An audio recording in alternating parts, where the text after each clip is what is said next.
Hi, this is Michael Humphreys, and I'm here with Kate Raworth, economist and author, who's just given a paper to the Joint Planning Law Conference 2017.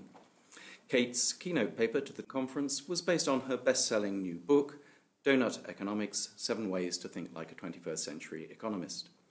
The central message in the book is that economic growth cannot continue indefinitely, and that economists, government, and indeed the rest of us need to think about how we will need to live within certain social and environmental bounds, the donuts. If you want to know more about the donut, look at the animations on Kate's website at www.kateraworth.com. Kate, we've just come out of the conference hall, and I kind of want to pick up a few themes that you were talking about. For so long in kind of Western economics, Western economies, we've thought about the idea of personal advancement, personal prosperity, as being very much linked with economic growth. Does a low growth, no growth future mean the end of increasing personal prosperity? So, great to jump in with a big question. The character of man at the heart of economic theory was created, I'd say, first of all, by John Stuart Mill, who took Adam Smith's nuanced picture of humanity and said, well, this is too complicated. We need something simple. And he said, man in political economy, this doesn't treat the whole of man in society. We create him as a being who desires to possess wealth. So the character of humanity in economics was given this DNA idea that we were just creatures who desired to possess wealth and more wealth, that we hate work and we love luxury. It's an incredibly narrow view of who we are. And one of the most extraordinary things is that it shapes who we become. So the more economic students learn about this character, rational economic man, the more they say they value self-interest over interest in others. We begin to believe the stories that we're told about us. Yes, we're competitive, and yes, people want more and they love novelty and would like more things and to be better off. But that is not at all the only thing we desire. Look at how most people actually behave. We're incredibly altruistic, we're cooperative, raising our families, working with our neighbours. People aren't actually work-hating, they're purpose-seeking.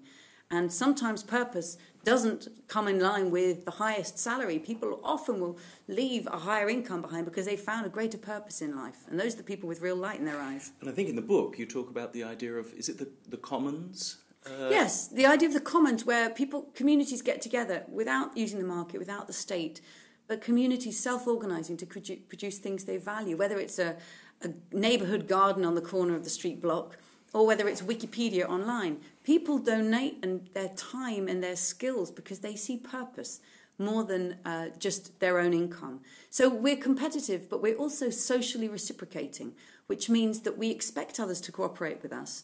And when they don't, we punish them.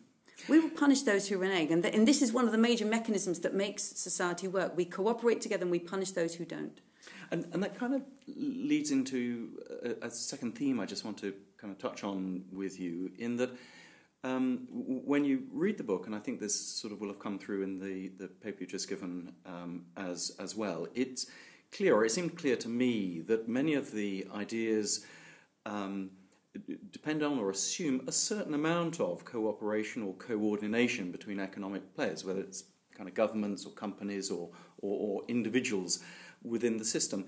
And I'm interested to understand, is there a risk to this of, the classic prisoner's dilemma? If everyone cooperates, the whole does best, but if one or two players don't cooperate, they cheat on the system and do the best for themselves, they might do better, but everyone else does worse. And how does one kind of deal with that?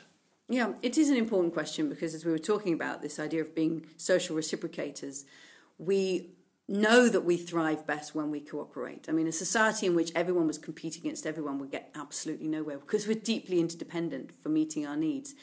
So we need structures and mechanisms that actually allow people to cooperate and push out those who don't. Think of online retail like eBay. Everybody who buys or sells on eBay then gets a rating from other people as to whether or not they were a reliable seller or a reliable buyer. Well, that is a very, very important part of your reputation online. And it signals to anybody who's never met you before whether or not you cooperate or not. So this is a really good example of a community that's never met but trusts each other to trade because they look at people's reputation. If people renege on that and cheat the system and try and free ride and don't sell the thing they promised they would pay, well, their reputation will go down the pan. So we need mechanisms like that that enable cooperators to find each other and collaborate, and that do push those who jump the system out of it. So the system itself becomes, in a sense, self-regulating, Yes. and, Yes.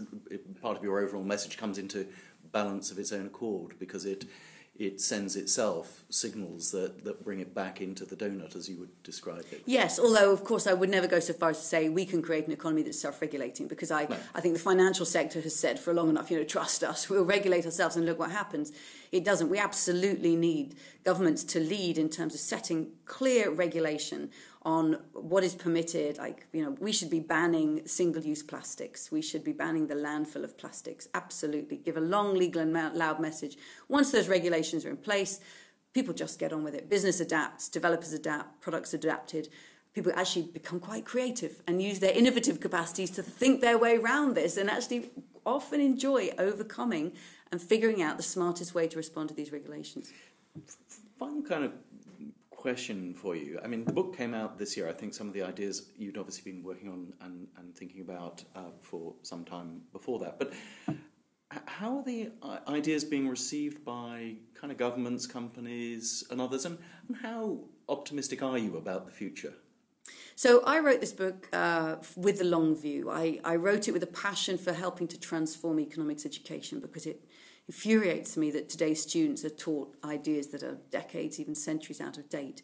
So I wanted to be part of the long transformation of the worldview we bring to understanding economics.